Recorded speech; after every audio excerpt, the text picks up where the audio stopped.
31ला दारू पिऊन गाडी चालवणाऱ्यांवर आता कारवाई करण्याकरता अमरनाथ, उल्हासनगर आणि बदलापूरमध्ये पोलीस सज्ज झाले आहेत। 29 ठिकाणी नाकाबंदी केली जाणार आहे। 102 अधिकारी आणि 625 कर्मचाऱ्यांसह SRPFची एक टीम तैनात असणार आहे। 31ला पहाटे 4 वाजेपर्यंत बार आणि रेस्टॉरंट सुरू राहणार आहेत। त्यामुळे अनेक जण रात्री उशिरा मद्यधुंद अवस्थेत गाडी चालवण्याची शक्यता असते। यात कोणताही अपघात किंवा अनुचित प्रकार घडू नये या अनुषंगाने कारवाई करण्याकरता पोलीस सज्ज आहेत।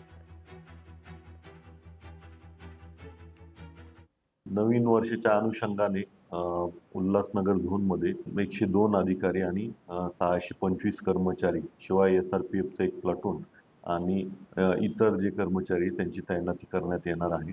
एकूण 29 ठिकाणी आपण नाकाबंदीचे पॉइंट आपण लावलेले आहेत आणि तिथे आपण पूर्ण व्हेकल चेकिंग, त्यानंतर ड्रंक अँड ड्राईव्हच्या केसेस, वाहनाच्या केसेस व इतर IPC सेक्शन अंतर्गत केसेस करणार आहोत।